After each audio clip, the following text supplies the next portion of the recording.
उस टॉफी का रेट पता करना है, पर तुम शॉपकीपर से जाके नहीं पूछोगे, तुमने मान लिया है, ठीक है, कि मैं पता ही लगाऊंगा आज तो मैं बहुत वेला हूँ, ठीक है। तो इंसान यहाँ से टॉफी लेके आता है, तो तुम बोलते हो आपने कितने रुपए की टॉफी खरीदी, तो वो बोलता है मैंने 35 रुपए की खरीदी। फिर दूसरा आया, खरीदी, दूसरे से पूछा कितने रुपए की टॉफी खरीदी, 70 रुपीज़।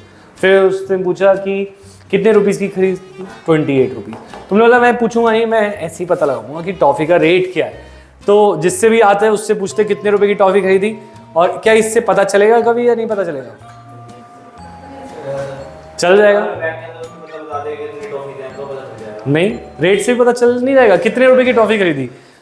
आजा, अगर ऐसे करते जाओ बहुत सारे नंबर आ जाएंगे, पर आखिरकार वो मल्टीपल तो टॉफ़ी के प्राइस के ही होंगे ना। अगर टॉफ़ी 7 रुपए की है और तुमने कितने 2 टॉफ़ी खरीदी तो 14 रुपए, खरीदी तो 28, और 10 खरीदी तो 70, है ना। तो पॉइंट इज दिस, तुम आ जाओगे इस पर तुम्हें बहुत बार पूछना पड़ेगा, बहुत बार पूछोगे, जितनी बार पूछोगे उतनी बार तुम उस अपने आंसर के क्या आते जाओगे, क्लोज। क्योंकि वो कभी भी जरूरी थोड़ी है वो 3 का मल्टीपल आएगा, 2 का आएगा, एक ही नंबर का हमेशा मल्टीपल आएगा। तो किसके टेबल में आ रहा है, इतना सिंपल सा क्वेश्चन हो गया, 7 के टेबल में आ रहा है, तो दैट इज 7 रुपीज़ की टॉफ़ी है। समझ आया ये कंसेप्ट? मिलिगन ने भी यही करा, मिलिगन ने ऑयल ड्रॉप से पूछना शुरू किया तूने कितने टॉफ़ी खाई, ठीक है। तो yes, so structure of atom. सबसे पहले अगर हम बात करें एटम की, तो atom is indivisible part of matter, ऐसा बोला गया था डाल्टन द्वारा। डाल्टन ने बोला एटम जो है एक इंडिविजिबल पार्टिकल, इसे और तोड़ नहीं सकते, राइट। बट हमें जल्दी पता चल गया कि ये बात गलत है।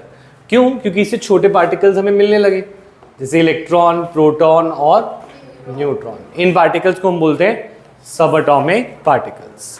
डाल्टन एटॉमिक थ्योरी कोई नहीं पूछता 11th में, तो उससे आगे हम बढ़ सकते हैं बस रीड करके, ठीक है। तो नेक्स्ट पॉइंट पे आते हैं, हम जानते हैं कि इलेक्ट्रॉन को डिस्कवर कैसे किया गया। हाँ, what was the discovery experiment जिसमें ये डिस्कवर हुए। तो डिस्कवर करने वाले एपरेटस बनाया था माइकल फैराडे ने। माइकल फैराडे ने एक ट्यूब बनाई थी ग्लास की, इस ट्यूब को बोलते हैं कैथोड रे ट्यूब। क्या बोलते हैं? कैथोड रे ट्यूब बोलते हैं। कैथोड रे ट्यूब ग्लास की बनी है, अभी मैं दिखाता हूँ, ऐसी ही दिख रही है, कैथोड रे ट्यूब है, ठीक है। इसके अंदर उसने इसको कॉपी में बनाएंगे भी कॉपी में, क्योंकि इस बार वो डिलीटेड टॉपिक में नहीं है, ये सब आ रहा है सीबीएसई के अकॉर्डिंग, मैंने चेक किया अभी, यूजुअली डिलीटेड में होता था। तो हम एक उसने कैथोड रे ट्यूब में एक ग्लास की ट्यूब बनाई, जैसे टेस्ट ट्यूब होती है ना, जस्ट लाइक दैट, एक ट्यूब है ग्लास की बनी। इस ग्लास की ट्यूब में हमने 2 रॉड्स लगा दी। क्या लगा दी? रॉड्स। और इनको कनेक्ट कर दिया विद बैटरी, ठीक है। और एक नेगेटिव टर्मिनल से कनेक्ट कर दी और एक पॉजिटिव टर्मिनल से। सपोज तुमने इसके अंदर स्विच भी लगा दिया, गैल्वेनोमीटर भी लगा दिया, जो लगाना चाहो लगाओ, सर्किट को पूरा कर दिया, ठीक है। अब हमने इसके अंदर से जो गैसेस हैं उन्हें वैक्यूम पंप से लो प्रेशर क्रिएट कर दिया। क्या क्रिएट कर दिया? Low pressure. और बैटरी से हमने हाई वोल्टेज क्रिएट किया। क्या क्रिएट किया? High voltage. 2 कंडीशंस थी, लो प्रेशर और high voltage.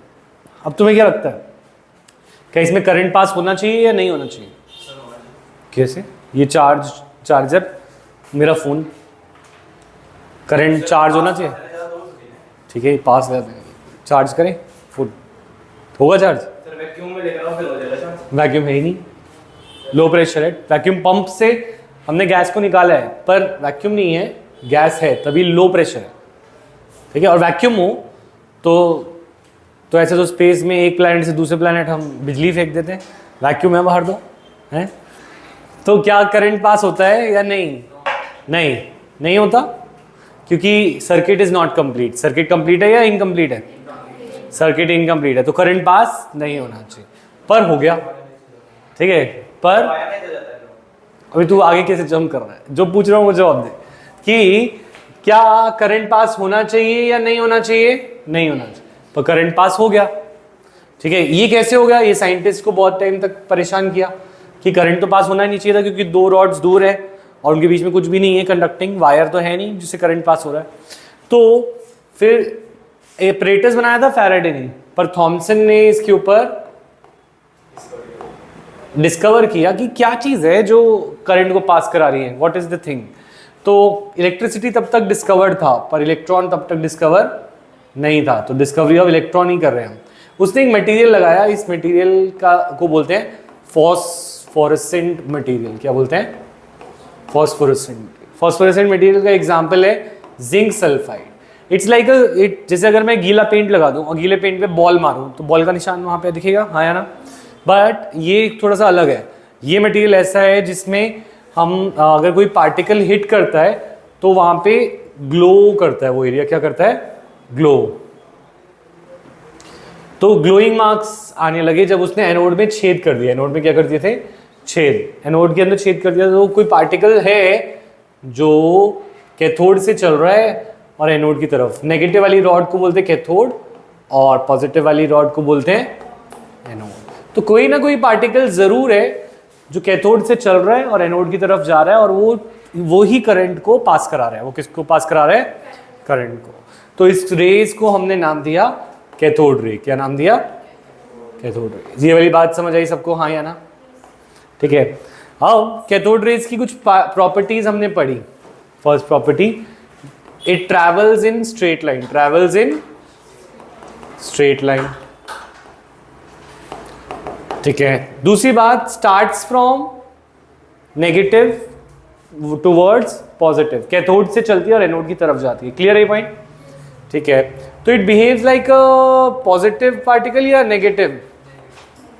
Behaves like negatively charge particle. तो इस नेगेटिवली चार्ज पार्टिकल को या कैथोड रे को हमने नाम क्या दिया? इलेक्ट्रॉन। क्या नाम दिया? तभी हमें पता लगा कि electron is the cause of current. Current का कॉज क्या है? इलेक्ट्रॉन। क्योंकि पहले करंट की डेफिनेशन हम ले चुके थे, करंट चलता है पॉजिटिव टू नेगेटिव। क्योंकि करंट पहले डिस्कवर हो गया था तो हमने पहले ही बोल दिया था करंट ना पॉजिटिव टू नेगेटिव चलता है। बाद में पता चला एक्चुअली तो नेगेटिव टू पॉजिटिव इलेक्ट्रॉन चलते हैं, पर हम बुक्स में सारी जगह लिख चुके थे कि करंट पॉजिटिव टू नेगेटिव जाता है, इलेक्ट्रॉन बाद में डिस्कवर हुए। तो हमने बुक्स को चेंज नहीं किया। हमने बोला अभी कन्वेंशन है कि हमेशा करंट कैसे जाएगा? Positive to negative. पर इलेक्ट्रॉन कैसे जाते हैं? Negative to positive. ठीक है। हाँ बोलो, कुछ डाउट था समर्थ? नहीं? अच्छा ठीक है। तो ये कैथोड रे एक्सपेरिमेंट में हमने एक और चीज करके देखी। हमने अंदर गैस रखी, इस गैस की जगह H2 की जगह O2 भर दी, N2 भर दी, He भर दी, अलग अलग गैस भरी। हमने देखा ये जो पार्टिकल चल रहा है ये उस पर डिपेंड नहीं करता कि अंदर कौन सी गैस बनी। मतलब H2 में भी वैसे ही पार्टिकल आता था, He में भी वैसे ही पार्टिकल आता था, सब में उसका मास भी सेम आता था, उसका चार्ज भी सिमिलर आता था। वो आगे हम पता भी लगा लेंगे। तो cathode ray does not depend upon nature of gas present. Cathode ray does not depend on nature of gas. तो दो तीन चीजें समझ आई, ये लिख लिया है, आगे बढ़ सकता हूं मैं? नोट कर रहा है? बनाया है कैथोड रे? कॉपी नहीं खोली? ये क्या बात है? हो सकता है स्कूल वालों ने बनवाए हो, तूने ही ना बनाया नोट्स। उन्होंने जो नोट्स बनाया वो बताया नहीं किस चीज के नोट है, डिक्टेट करके कर दी। वो भी नहीं लिखे होंगे। समर्थ जैसी होगी तू तो। समर्थ भी है पर वो ना मतलब उसने प्रदीप उठाई, दो तीन लाइन उसे अच्छी लगी, उसे डिक्टेट करके कॉपी में लिखवाना। अब एक बाहर जाएगी यही बोलेगी ये भी ही करते हैं सर। यहाँ भी नहीं लिखी तूने, जल्दी लिख। एक समर्थ काफी है सर। एनसीईआरटी खुद ही नोट्स है। एनसीईआरटी नोट्स में ना क्या एनसीईआरटी से पढ़ लो, क्या बनाने के लिए नोट्स? सही कह रहे हैं। बुरी तो ट्यूशन ही की पढ़, तो एनसीईआरटी पढ़ ले। सर कॉन्सेप्ट समझने की जरूरत है उससे। कॉन्सेप्ट याद कैसे रहेगा? कितनी बार तू याद कर लिया? नोट्स ही तो एक शॉर्ट फॉर्म तो चाहिए होगी ना, बार बार बुक पढ़ेगा।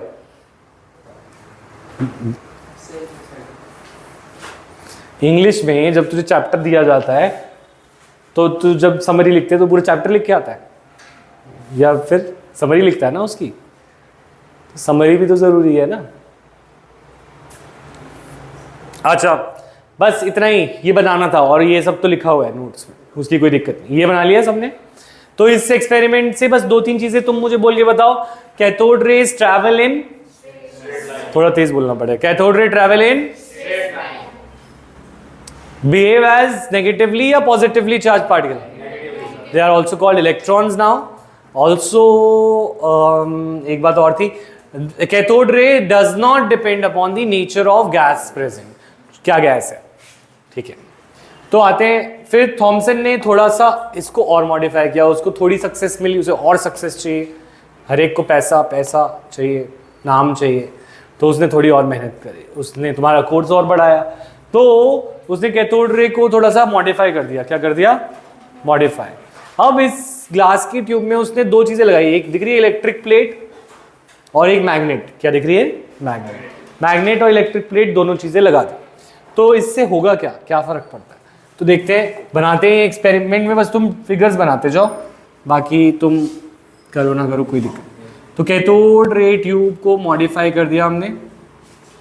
यहाँ पे एक कौन सी प्लेट लगाई? नेगेटिव वाली। कौन सी होती है? कैथोड। और पॉजिटिव वाली कौन सी होती है? एनोड को यहाँ पे रखा, एनोड में एक होल कर दिया। ये है कैथोड, नेगेटिवली चार्ज, और यहाँ पे है एनोड, ये कैसी है? Positively charge.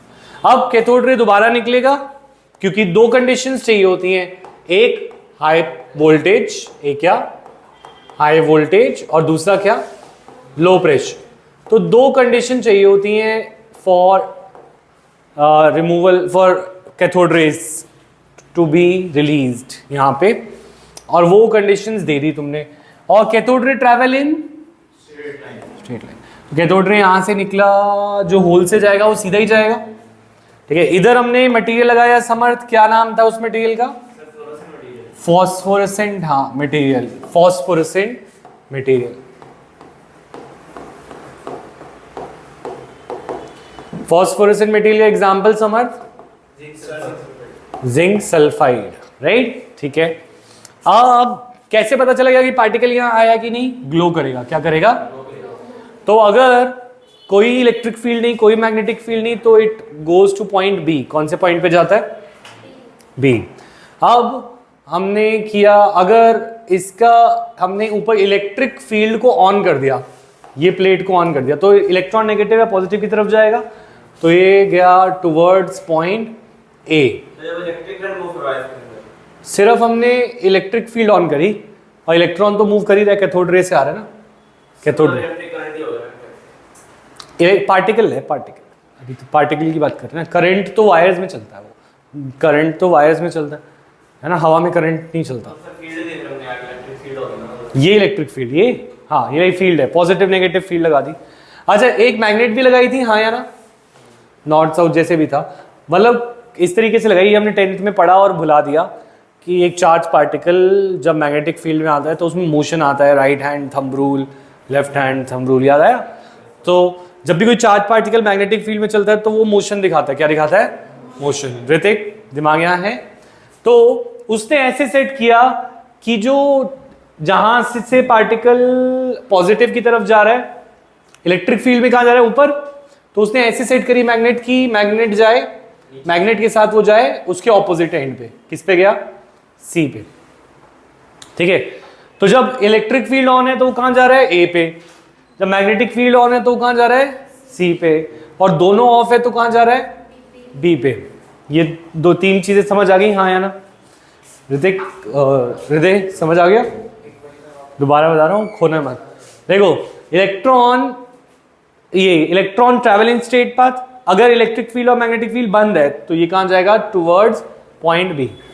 उसने इलेक्ट्रिक फील्ड ऑन करी तो वो पार्टिकल जाएगा टुवर्ड्स पॉइंट ए, और मैग्नेटिक फील्ड ऑन करी तो उसका ऑपोजिट जाए, कहाँ जाए? नीचे, टुवर्ड्स पॉइंट सी। अच्छा, अब अगर हम बात करें इस पार्टिकल में डिफ्लेक्शन हो रही है, हाँ या ना? तो ये जो डिफ्लेक्शन है वो किन चीजों पे डिपेंड करेगी? Deflection of particle depends upon क्या क्या चीजें हैं जिस पे ये डिपेंड करेगा कि वो ज्यादा डिफ्लेक्ट करता है या कम? मैग्नेटिक स्ट्रेंथ, ठीक है, और इलेक्ट्रिक स्ट्रेंथ, कितनी मैग्नेटिक फील्ड लगा रहे हो और कितनी इलेक्ट्रिकल फील्ड की स्ट्रेंथ लगा रहे हो। स्ट्रॉन्गर लगाई तो ए से भी ऊपर चला जाएगा, कम लगाई तो नीचे चला जाएगा। और क्या ये चार्ज ऑफ पार्टिकल पे डिपेंड करेगा? जितना चार्ज होगा उतना ज्यादा डिफ्लेक्ट करेगा ना। अच्छा, क्या ये मास ऑफ पार्टिकल पे डिपेंड करेगा? हल्का पार्टिकल ज्यादा डिफ्लेक्ट करेगा या हैवी? हल्का डिफ्लेक्ट करेगा ज्यादा। तो it will also depend upon mass of electron, हाँ या ना? ठीक है, सर ये मतलब याद करने हैं वाले? नहीं नहीं, कुछ याद नहीं करना है अभी तक, जहाँ से बोलूँगा वहाँ से याद करना है, पर थोड़ा थोड़ा बना लो, अगर कोई टीचर पूछ ले कुछ बोलने लायक बने। ये सब पेपर में वैसे नहीं आएगा, ये जो शॉर्ट शॉर्ट में लिखा है वो लिख लो बस, तुम्हारा थोड़ा जल्दी हो जाएगा जब तुम पेपर की तैयारी करोगे एनसीईआरटी पढ़ने की बजाय, ठीक है। अच्छा, तो deflection depends on these things. इनमें से दो चीजें तो मैं ही अप्लाई कर रहा हूं, मैग्नेटिक फील्ड और दो चीजों का मुझे कुछ आइडिया नहीं है, चार्ज और मास, क्योंकि अभी अभी तो इलेक्ट्रॉन मिला है, इलेक्ट्रॉन अभी पीछे वाले एक्सपेरिमेंट में मिला था और इस एक्सपेरिमेंट में उसकी कुछ प्रॉपर्टी को जानना चाह रहे हैं। तो अगर इसने मैथ्स में अभी कैलकुलेशन वगैरह करी, दो चीजें हमें अननोन है, पर इसका इक्वेशन अगर एक ही आई तो एक इक्वेशन से एक ही वेरिएबल निकलेगा, हाँ या ना? दो वेरिएबल तो सॉल्व नहीं होंगे। तो दो चीजें उसे पता थी, दो चीजें उसे नहीं पता थी। अब ये दो चीजें निकल भी नहीं सकती थी, तो निकल क्या सकता था उसके एक्सपेरिमेंट से? रेशो। क्या निकल सकती थी? रेशो। ये पता चल गया उसे कैलकुलेशन से कि चार्ज अपॉन मास की रेशो क्या है इलेक्ट्रॉन की। चार्ज और मास की रेशो उसने निकाल ली 1.75 इंटू 10⁻⁻11 कूलम पर केजी। अपने एक्सपेरिमेंट में अब कभी वो इलेक्ट्रिक फील्ड बढ़ाता तो ए की तरफ जाता, मैग्नेटिक फील्ड बढ़ाता तो बी की तरफ जाता। अगर वो दोनों को ऑन कर दे तो वो इलेक्ट्रॉन कहीं भी जा सकता है, ए से सी के बीच में, डिपेंडिंग अपॉन इलेक्ट्रिक फील्ड की स्ट्रेंथ और मैग्नेटिक फील्ड की स्ट्रेंथ, राइट। उसने ऐसे कोशिश किया कि दोनों चीजों को ऑन करके भी वो पार्टिकल किस पे आए? बी पे। तो उसने इलेक्ट्रिक फील्ड और मैग्नेटिक फील्ड को बैलेंस करके अपनी मैथमेटिकल इक्वेशन या कुछ प्रूव करके ये सारा उसने फाइनल दो चीजें निकाल ली। दो चीजें गिवन थी, दो अपनी वैल्यू डाली और दो चीजें निकल गई। वो है दो नहीं निकली, एक ही निकली, चार्ज टू मास रेशियो। तो इस एक्सपेरिमेंट में फाइनली हमें चार्ज टू मास रेशियो का पता लगा, ठीक है। हाँ बोलो समझ। चार्ज टू मास आया था, ये मतलब उसने ऐसा करा कि मतलब ये चार्ज टू मास, उसने इलेक्ट्रिक फील्ड और मैग्नेटिक फील्ड अपने हिसाब से लगाई और उसने डिफ्लेक्शन को नापा कि जब मैं इलेक्ट्रिक फील्ड लगा रहा हूँ तो डिफ्लेक्शन कितना आ रहा है, मैग्नेटिक फील्ड लगा रहा हूँ तो कितना आ रहा है। और तुझे उसे पता है कि इलेक्ट्रिक फील्ड अगर कांस्टेंट रखूंगा तो मैग्नेटिक फील्ड पे डिपेंड करेगा, मैग्नेटिक फील्ड कांस्टेंट रखूंगा इलेक्ट्रिक फील्ड पे डिपेंड करेगा। और दो चीजें और, वो है चार्ज और, क्योंकि ये दोनों की वैल्यू वो बना सकता था, इक्वेशंस बना के उसने इन दोनों का रेशियो निकाल लिया, क्योंकि दोनों चीजें एक साथ नहीं निकल पाएंगी, दोनों की रेशियो निकल गई। क्लियर है यहाँ तक? तो फाइनल ये आउटकम था, charge to mass ratio of electron I 1.75 into 10⁻⁻11 coulomb per KG. तो नोट कर लिया ये सब जो भी थोड़ा बहुत लिखा, ये मेन चीज। हाँ +11 है, सॉरी माइनस नहीं, +11 है कूलम पर केजी, ठीक है। नोट कर लिया। फिर इसको एक बार नोट्स में देखो, नोट्स में हम यहाँ पे आ गए, ये एक्सपेरिमेंट में ये वैल्यू दे रखी है 1.75, ये 10-11 लिखा हुआ है ना, 10⁻11 कर देना, इसे यहाँ से कट करके 10⁻11 coulomb per KG. Page number 23 है शायद मॉड्यूल में, कौन सा पेज नंबर है?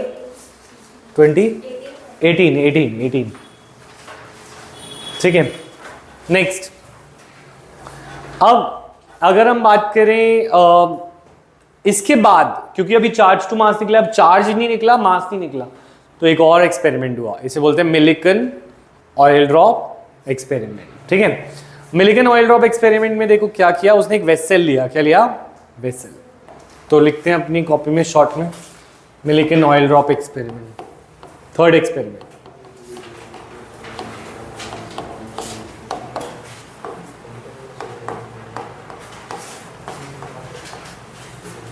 देखो, एक उसने वेसल ली, क्या ली? वेसल।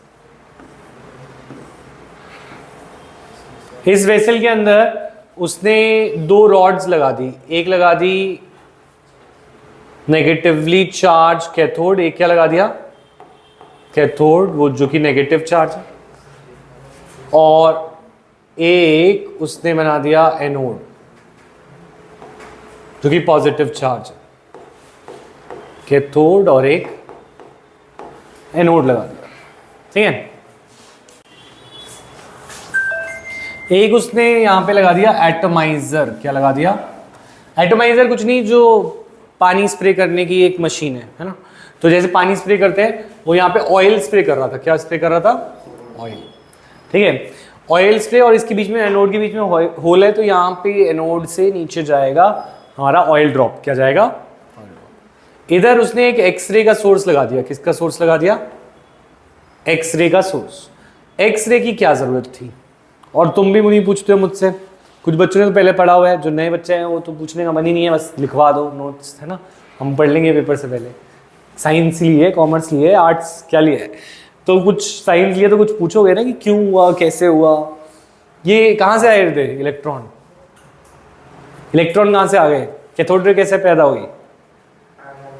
हाँ, आयनाइजेशन। चलो तुझे तो पता है। हाँ, हाई प्रेशर हाई वोल्टेज क्यों यूज किया स्वास्थ्य का?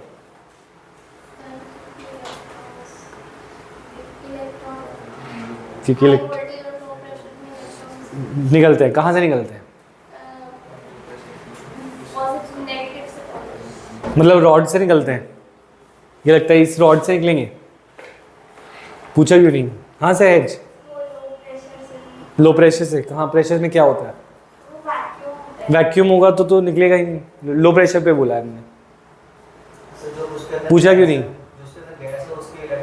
उसके गैस के इलेक्ट्रॉन निकल जाएंगे। ठीक है, तो हाँ ट्रैवल करेंगे तो गैस के इलेक्ट्रॉन गैस के अंदर ही रहेंगे, गैस से बाहर आएंगे। तो तुम्हें पूछना है कि ये लो प्रेशर क्यों है, ये हाई वोल्टेज क्यों है, इलेक्ट्रॉन कहाँ से आया। ठीक है, सारा समझने नहीं काम करना, तुम्हें भी करना है और समझने तो करना ही है। ठीक है, तो इलेक्ट्रॉन्स निकले कहाँ से? समझ, तुझे तो पता था, तुझे भी पता था, मुझे पता था कहाँ से आए, क्योंकि तुमने पहले देखा हुआ है, इन्होंने पहले सुना हुआ है। तो एक्चुअल में इसके अंदर गैस है। क्या है? क्योंकि हमने बोला वैक्यूम नहीं है। वैक्यूम है क्या? Low pressure. तो कुछ गैस भरी थी, H2 भरी थी, O2 भरी थी, N2 भरी थी। तो उस गैस को जब हम हाई वोल्टेज देते हैं तो वो गैस अपने इलेक्ट्रॉन्स दे देती है। क्या दे देती है? तो ये बन जाते हैं कैथोड रे। ये क्या बन जाते हैं? और इस कैथोड रे, इस इलेक्ट्रॉन को निकालने के लिए इस प्रोसेस को बोलते हैं आयनाइजेशन। क्या बोलते हैं? आयनाइजेशन। और आयनाइजेशन हाई वोल्टेज पे होता है। किस पे होता है? High voltage. समझ आ गया इलेक्ट्रॉन कहां से आया? ठीक है, नोट करना है, कुछ लिखना तो नहीं होगा, याद रहेगा सब कुछ। लिखना है? हाँ करिए, हाँ लिखो। ये बनाया कैथोड रे, H प्लस कहाँ है? H2H प्लस कहाँ है? ये कॉज कहाँ है? कि आयनाइजेशन क्या होता है, ये लिखना जरूरी है। सर मीटिंग में तो वो मिल गया था हमें, शायद पहले वो हमने चार्ज निकाला था, फिर मार्क्स मिल गया था। जो मिलना मिल ही जाएगा थोड़ी सी देर में, सबर रख, चार्ज मिलेगा वैसे। ठीक है, अच्छा तो मैं ये कह रहा हूं कि हाई वोल्टेज से इलेक्ट्रॉन निकला। हाई वोल्टेज से क्या निकला? इलेक्ट्रॉन। यहां पे हाई वोल्टेज नहीं है, यहां पे एक्सरे है। ये क्या है? एक्सरे। जब कराने जाओ कभी किसी का हाथ पैर टूट जाए तो वो एक्सरे वाला पहले ऐसे कोट पहनेगा बहुत बड़ा सा, ठीक है, जो एक्सरे कर रहे हैं वो, और फिर तुम्हें बोलेगा तुम दूसरे कमरे में चले जाओ, और बड़ी बड़ी दीवारें होंगी उस रूम की, क्योंकि एक्सरे जो है ना वो आयनाइजिंग है, हाई एनर्जी रेडिएशन है। तो अगर हमारे हाथ पे पड़े, एक बार तो चलो पढ़नी पड़ती है जब एक्सरे कराना ही है, तो पैर का एक्सरे कराने के लिए तो पड़ेगी उसी पे, ठीक है, दांत का एक्सरे कराने के लिए तो होगी। तो पर पॉइंट इज बार बार अगर एक्सरे हाथ पे या कहीं पे भी पड़े तो उससे तुम्हारे हाथ के सेल्स के इलेक्ट्रॉन निकल जाएंगे। क्या निकल जाएंगे? इलेक्ट्रॉन निकल जाएंगे। आयनाइजिंग रेडिएशन है। डीएनए के मॉलिक्यूल्स के इलेक्ट्रॉन निकल जाएंगे, डीएनए खराब हो जाएगा, और डीएनए खराब होने पे म्यूटेशंस होती हैं। क्या होती हैं? म्यूटेशन, जिससे कैंसर होता है। ठीक है, तो एनीवेज, तो एक्स रेज आयोनाइजिंग रेडिएशन है। कैसी रेडिएशन है? Ionising radiation. और आयनाइजिंग रेडिएशन गैस अगर कोई भी हो अंदर, उसके इलेक्ट्रॉन निकालना शुरू कर देगी। क्या निकालना? सर पर गैस आई कहां से? यहां पे हर जगह गैस होती है, हमने निकाली थोड़ी है। यहाँ कमरे में गैस कहाँ से है? सर कंटेनर बंद है, उसके अंदर सब कुछ भी नहीं है गैस। कैसे? किसने बोला ऐसा है? सर ना हो तो भर दो। गैस तो होगी ना, कहाँ जाएगी गैस? पंप से निकलेगी या तो, और पंप से भी वैक्यूम पंप लगा के तब निकलेगी, अदरवाइज तो होगी। इसमें भी वही कंडीशंस लगाएंगे जो हमने पीछे लगाई थी, पर उसको बार बार लिखेंगे तो टाइम वेस्ट है कि लो प्रेशर में कोई गैस होनी चाहिए। ठीक है, हाँ है। और उसके इलेक्ट्रॉन निकल गए। क्या निकल गए? और इधर से हमने ऑयल ड्रॉप स्प्रे करी। क्या स्प्रे करी? और ऑयल ड्रॉप, एक ऑयल ड्रॉप आते ही वो और स्प्रे नहीं करता था, वो एक ऑयल ड्रॉप को देखता। यहाँ पे टेलीस्कोप लगा दिया। टेलीस्कोप माने माइक्रोस्कोप की तरह है, इधर से वो व्यू करेगा कि वो ऑयल ड्रॉप कहाँ है। ठीक है, तो इलेक्ट्रॉन्स, ये ऑयल ड्रॉप है, ये क्या है?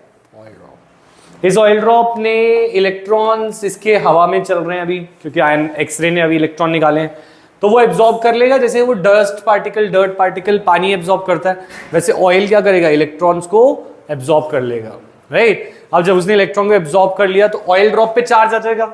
अगर उसने ज्यादा इलेक्ट्रॉन एब्जॉर्ब कर लिए तो माइनस ज्यादा नेगेटिव चार्ज आ जाएगा, कम किए तो कम आ जाएगा, राइट। तो ऑयल ड्रॉप ने इलेक्ट्रॉन्स को इकट्ठा कर लिया। डिपेंडिंग अपॉन ऑयल ड्रॉप का साइज भी डिफरेंट होगा या सेम होगा, कभी छोटा कभी, हाँ उससे तो बड़ा होगा इलेक्ट्रॉन से, पर एक ऑयल ड्रॉप का दूसरे ऑयल ड्रॉप से सेम नहीं होगा, जरूरी नहीं है, कोई बड़ी कोई छोटी, कोई बड़ी कोई छोटी। तो कोई ज्यादा इलेक्ट्रॉन लेगा, कोई कम इलेक्ट्रॉन एब्जॉर्ब करेगा, राइट, यस और नो। तो एक बार में एक ऑयल ड्रॉप को आने दिया उसने, और उसके अंदर इलेक्ट्रॉन्स आने की वजह से उस पर चार्ज क्या हो गया? नेगेटिव। हर बार कुछ अलग चार्ज आएगा, हर बार वो कुछ अलग इलेक्ट्रॉन्स को एब्जॉर्ब करे। तो उसने देखा कि चलो मान लिया, उसने कोई रेफरेंस पॉइंट भी बना लिया होगा कि क्योंकि ऑयल ड्रॉप पे नेगेटिव चार्ज है और नीचे वाली इलेक्ट्रोड भी नेगेटिव है, तो नेगेटिव से रिपेल होगा और उसकी ग्रेविटी उसे नीचे खींच रही होगी। किधर खींच रही होगी? नीचे। तो वो ऊपर ही सस्पेंड हो जाएगा, एक पॉइंट आएगा जहां पे वो सस्पेंड हो जाएगा। और वो सस्पेंड करना भी अपने इलेक्ट्रिक फील्ड से कंट्रोल कर सकता है। उसने इलेक्ट्रिक फील्ड कम करी तो नीचे आ जाएगा, इलेक्ट्रिक फील्ड बढ़ाई तो वो ऊपर चला जाएगा। इलेक्ट्रिक फील्ड उसके हाथ में है, नेगेटिव चार्ज नीचे वाला बढ़ाएगा तो ऑयल ड्रॉप ऊपर चला जाएगा, और अगर इलेक्ट्रिक फील्ड कम करेगा तो वो चार्ज नीचे आ जाएगा। समझ में आई बात? ऐसे करके उसने 10-12 क्या 10,000 बहुत बार उसने ये काम किया हुआ, ठीक है। अब सपोज तुम एक शॉप पे जा रहे हो और शॉप पे एक टॉफी मिलती है, वो टॉफी तुम्हें भी बेचनी है, तो पता करना है उस टॉफी का रेट क्या है, ठीक है। अब टॉफी जो शॉप पे मिलती है, उस टॉफी का रेट पता करना है, पर तुम शॉपकीपर से जाके नहीं पूछोगे, तुमने मान लिया है, ठीक है, कि मैं पता ही लगाऊंगा आज, तो मैं बहुत वेला हूँ, ठीक है। तो तुम क्या करते हो, इसकी X रुपीज़ की टॉफी, कितने रुपीज़ की? इंसान यहाँ से टॉफी लेके आता है बैग में अपने, तो तुम बोलते हो आपने कितने रुपए की टॉफी खरीदी? तो वो बोलता है मैंने 35 रुपए की खरीदी। फिर दूसरा आया, उसने कितनी टॉफी कितने रुपए इसकी खरीदी? तो उसने बोला मैंने 14 रुपीज़ की कुछ खरीदी। दूसरे से पूछा कितने रुपए की टॉफी खरीदी? 70 रुपीज़। फिर उसने पूछा कि कितने रुपीज़ की खरीदी? 28 रुपीज़। तुमने बोला मैं पूछूंगा नहीं, मैं ऐसे ही पता लगाऊंगा कि टॉफी का रेट क्या है। तो जिससे भी आता है उससे पूछते कितने रुपए की टॉफी खरीदी, और क्या इससे पता चलेगा कभी या नहीं पता चलेगा? चल जाएगा नहीं, रेट से भी पता चल नहीं जाएगा कितने रुपए की टॉफी खरीदी। आजा, अगर ऐसे करते जाओ बहुत सारे नंबर आ जाएंगे, पर आखिरकार वो मल्टीपल तो टॉफी के प्राइस के ही होंगे ना। अगर टॉफी 7 रुपए की है और तुमने कितने 2 टॉफी खरीदी तो 14 रुपए, 3 खरीदी तो 28, और 10 खरीदी तो 70, है ना। तो पॉइंट इज दिस, तुम आ जाओगे इसमें, पर तुम्हें बहुत बार पूछना पड़ेगा। बहुत बार पूछोगे, जितनी बार पूछोगे उतनी बार तुम उस अपने आंसर के क्या आते जाओगे क्लोज, क्योंकि वो कभी भी जरूरी थोड़ी है वो 3 का मल्टीपल आएगा, 2 का आएगा, एक ही नंबर का हमेशा मल्टीपल आएगा। तो किसके टेबल में आ रहा है? इतना सिंपल सा क्वेश्चन हो गया, 7 के टेबल में आ रहा है, तो दैट इज 7 रुपीज़ की टॉफी है। समझ आया ये कंसेप्ट? मिलिगन ने भी यही करा। मिलिगन ने ऑयल ड्रॉप से पूछना शुरू किया तूने कितने टॉफी खाई, ठीक है। तो मिलिगन को वो पता कैसे चलता था, वो हर एक ऑयल ड्रॉप के लिए प्लेट को चार्ज देता था। क्या देता था? चार्ज। जो बड़ी, जिसने ज्यादा इलेक्ट्रॉन्स लिए होंगे उस पर चार्ज ज्यादा लगता होगा, जिसने इलेक्ट्रॉन्स कम लिए होंगे उस पर चार्ज कम लगता होगा। तो ये जो चार्ज था उसने देखा, एक बार आ रहा है 3.2 × 10⁻⁻19, एक बार आ रहा है 4.8 × 10⁻⁻19, एक बार आ रहा है 9.6 × 10⁻⁻19, एक बार आ रहा है, कुछ ऐसे आए जा रहे हैं, ठीक है। तो उसने देखा ये सारे जो चार्ज आ रहा है, उसने बहुत बार किया, हजारों बार किया, और उसने देखा हर बार जो चार्ज आ रहा है वो एक ही नंबर का मल्टीपल आ रहा है, वो है -1.6 × 10⁻⁻19 कूलम। तो ये उसे क्लियर हो गया कि ये चार्ज किसका है?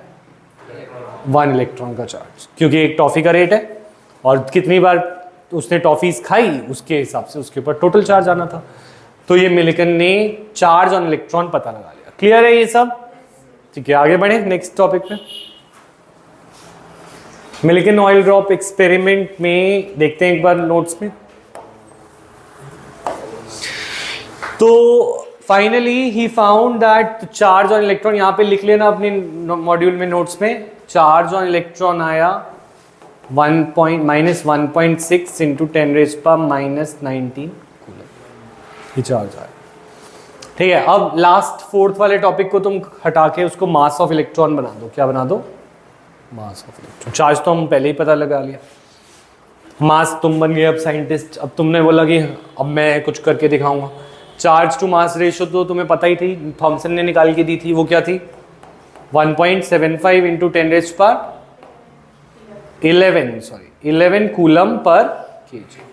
और तुमने बोला अभी अभी मिलिकन ने बताया, तो सबसे पहले मैं ही रिसर्च पेपर डाल देता हूँ कि मैंने मास ऑफ इलेक्ट्रॉन निकाल लिया है। तो निकालो, मल्टीप्लाई कर, ये इधर चला जाएगा, नीचे चला जाएगा, मास ऑफ इलेक्ट्रॉन आ जाएगा।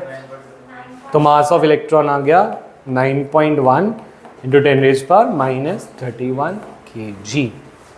ये लिख लो अपनी मॉड्यूल में, कंप्लीट करो इसे। तो चार्ज ऑन इलेक्ट्रॉन आ गया, मास ऑफ इलेक्ट्रॉन आ गया, सब कुछ आ गया।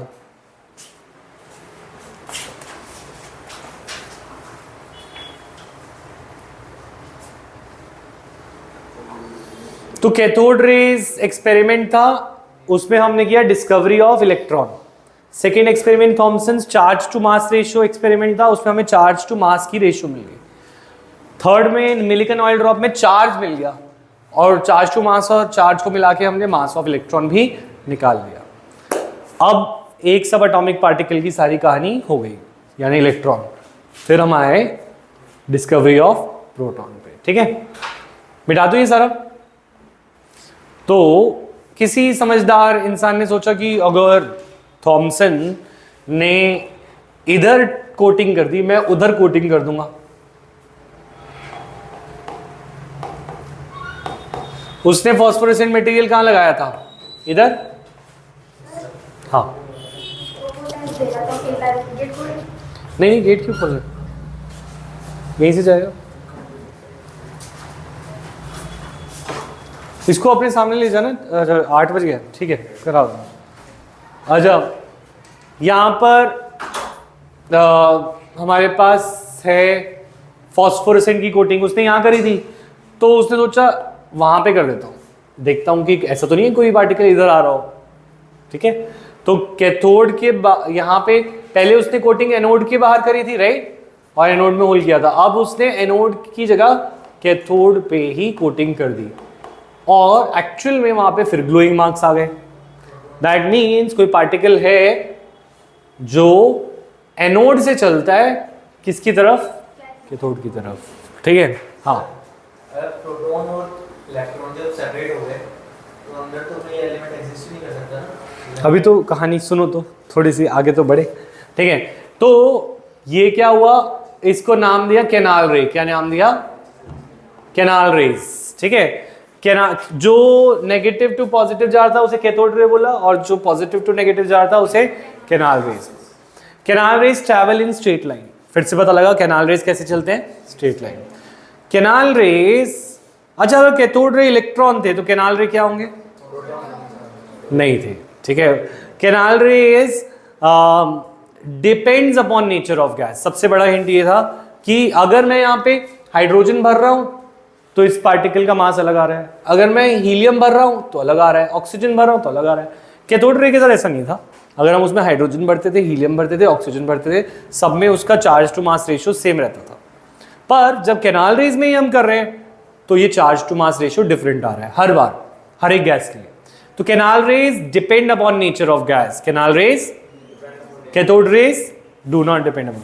तो अब प्रॉब्लम ये है, अगर इलेक्ट्रॉन गैस की नेचर पे डिपेंड नहीं करते तो हम जो सोच रहे हैं ये प्रोटॉन है, एक नया पार्टिकल है, तो ये क्यों डिपेंड करेंगे, है ना?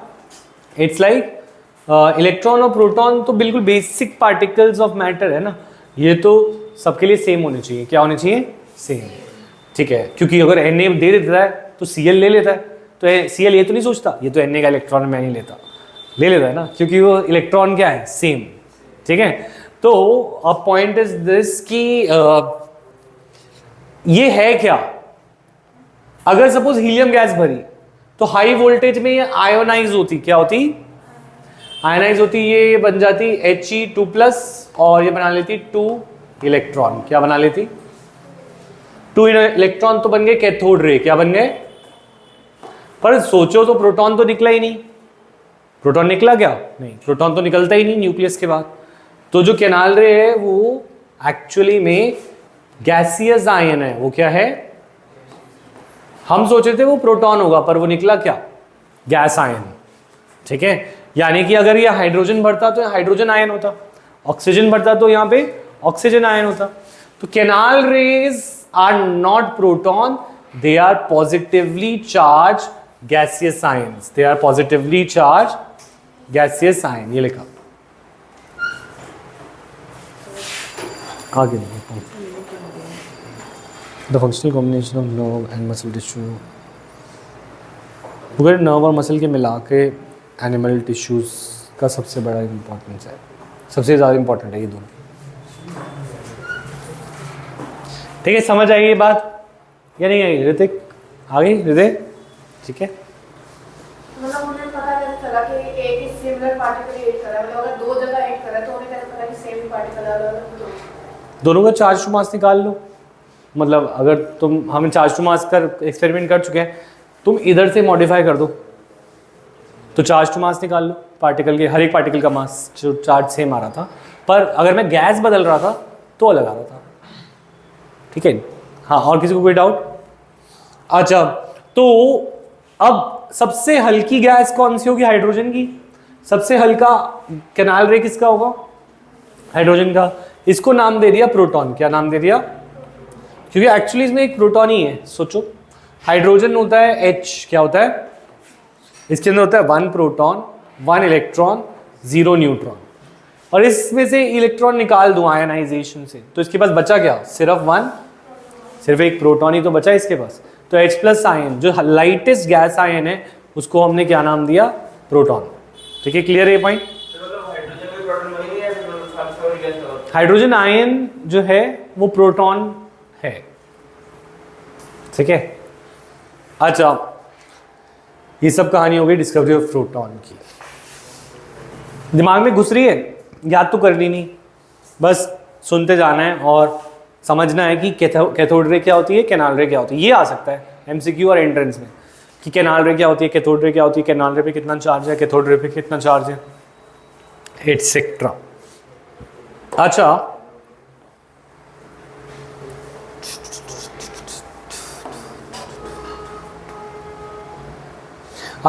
हमेशा जो कैनाल रे है उस पर भी एक फंडामेंटल यूनिट ऑफ चार्ज का मल्टीपल आ रहा था। मतलब अगर एक इलेक्ट्रॉन का चार्ज कितना है? 1.6 × 10⁻⁻19 कूलम। अगर मैं हाइड्रोजन में से एक इलेक्ट्रॉन निकालता हूं तो इस पे एक ही यूनिट का चार्ज पॉजिटिव में बचेगा, हाँ या ना? तो इसका चार्ज होगा +1.6। अगर He2+ होगा तो इसका चार्ज कितना होगा? इसका मल्टीपल 3.2 × 10⁻⁻⁹। हमेशा इसी का मल्टीपल आएगा। किसका? वही इलेक्ट्रॉन के चार्ज का मल्टीपल ही आएगा। क्लियर है ये पॉइंट? ठीक है। अच्छा, जो अब हमें जब इलेक्ट्रॉन मिल गया, प्रोटॉन मिल गया, एटम के बारे में हम पहले से जानते थे, तो हमने एटम का मास कैलकुलेट करने की कोशिश करी और हमने प्रोटॉन और न्यूट्रॉन का मास, इलेक्ट्रॉन का मास तो पता चल ही गया था। प्रोटॉन का मास था 1.67 × 10⁻⁻27 kg। इलेक्ट्रॉन का था 9.1 × 10⁻31 kg। तो अगर हम इनके मास को ऐड करते थे, it did not come equal to the mass of atom. मतलब इलेक्ट्रॉन और प्रोटॉन के मास को ऐड करा पर वो एटम के मास की इक्वल नहीं आ रहा। पर इनका चार्ज तो बैलेंस हो गया था, एटम न्यूट्रल था, जितने इलेक्ट्रॉन थे उतने प्रोटॉन थे, तो बैलेंस हो गया था। तो चार्ज तो बैलेंस था पर मास में गड़बड़ थी। तो हमने खुद ही सोचा, later on we felt the need of ऐसा पार्टिकल जिसपे चार्ज ना हो पर मास हो। क्या हो? मास हो।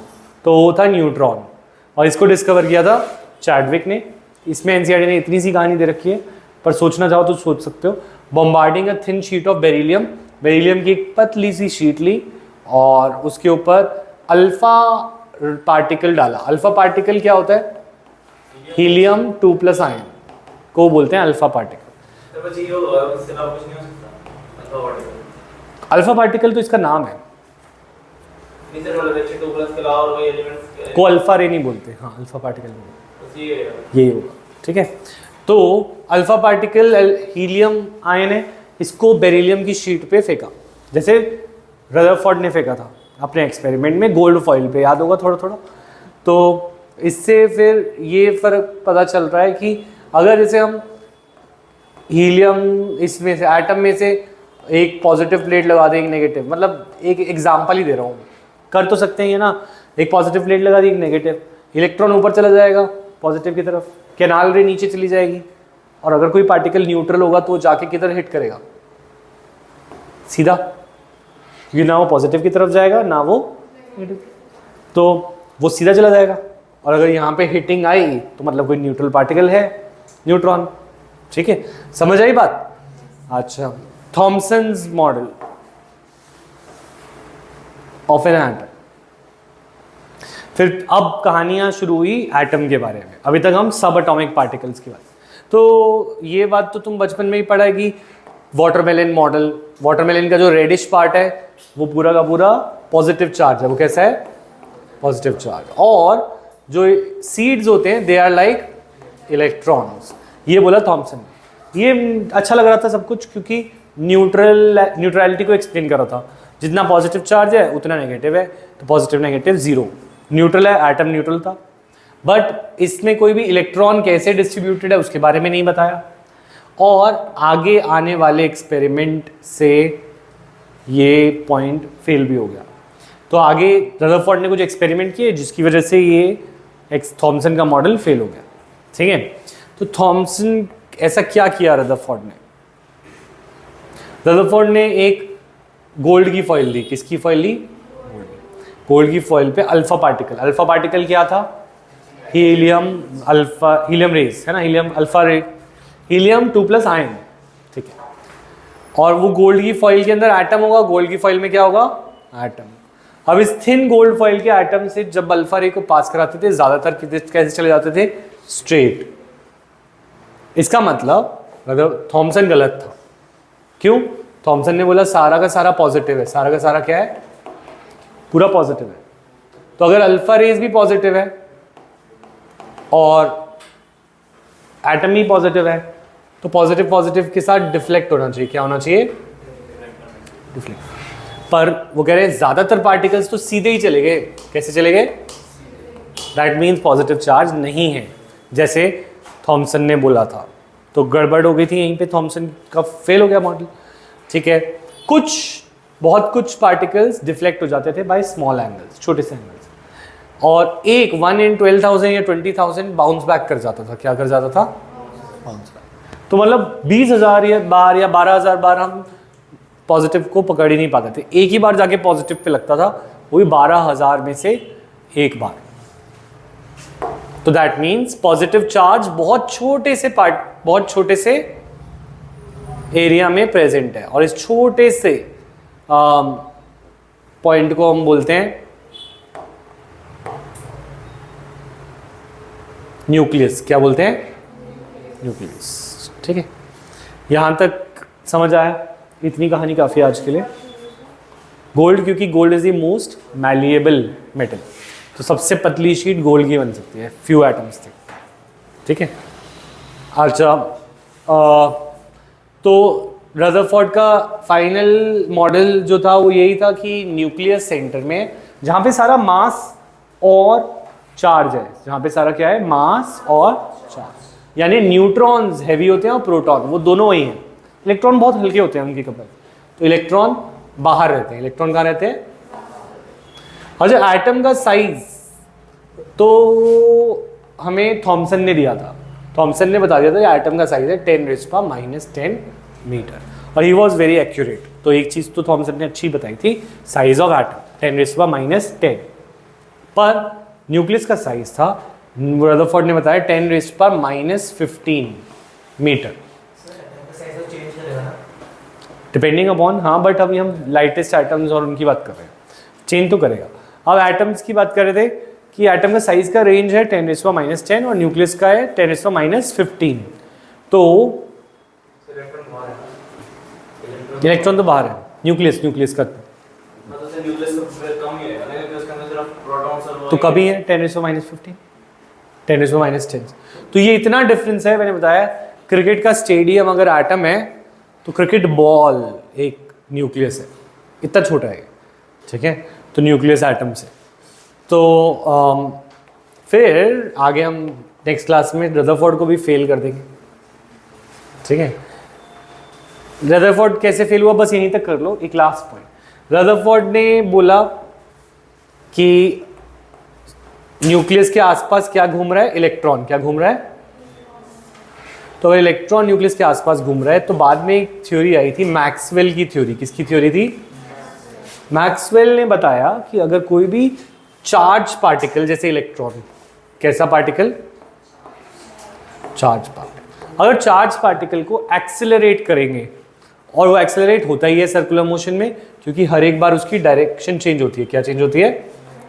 डायरेक्शन। हर बार उसकी डायरेक्शन चेंज होती है, और always circular motion is an accelerated motion. तुम सर्कल बना के दिखाओ बिना डायरेक्शन चेंज करे, हो पाएगा? नहीं हो पाएगा।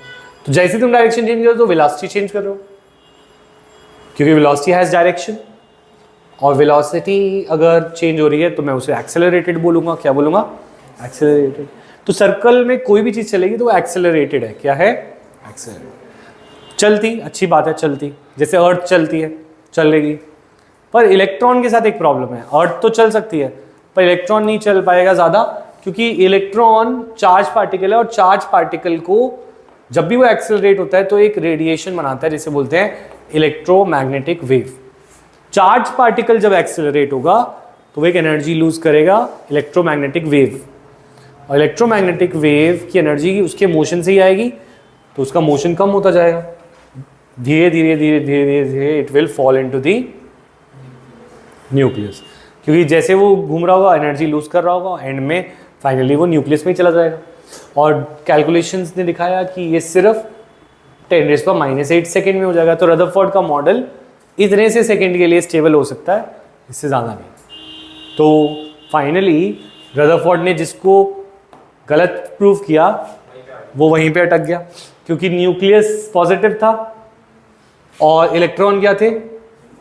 तो रदरफोर्ड के अकॉर्डिंग इलेक्ट्रॉन्स घूमेंगे न्यूक्लियस के आसपास, और हमारे अकॉर्डिंग वो वापस न्यूक्लियस में गिर जाएंगे। तो इससे अच्छा तो थॉमसन का मॉडल ही था, ये थॉमसन का मॉडल ही बन गया। जब न्यूक्लियस के अंदर इलेक्ट्रॉन गिर गए तो ये थॉमसन का मॉडल बन गया, ठीक है। तो थॉमसन ने रदरफोर्ड को गलत किया, नहीं, रदरफोर्ड ने थॉमसन को गलत किया, और रदरफोर्ड का मॉडल खुद ही थॉमसन का मॉडल बन गया। तो दूसरों की गलतियां ना निकालो, अपना काम करो, ठीक है। तो ये drawback of Rutherford model clear है। इसके आगे की कहानी नेक्स्ट क्लास, ठीक है। ये सब नहीं आएगा एग्जाम में, तो हमें बस इसको एज अ स्टोरी पढ़ना है, रीड कर लेना, ठीक है। और होमवर्क है 1 to 20 एटॉमिक नंबर याद करने हैं। ऐसे नहीं होना चाहिए, ये वाला नहीं चलेगा कंसेप्ट। मैं बोलूँगा 14 तो आएगा सिलिकन, मैं बोलूँ क्लोरीन तो आएगा 17। ये नहीं दूंगा हाइड्रोजन हीलियम लिथियम, टाइम भी नहीं दूंगा ऐसे कि दिमाग में कर लो, डायरेक्ट आना चाहिए, ठीक है। क्लियर है? जाओ। लिख भी नहीं सकते, सीधा दिमाग से जवाब देना है, सीधा।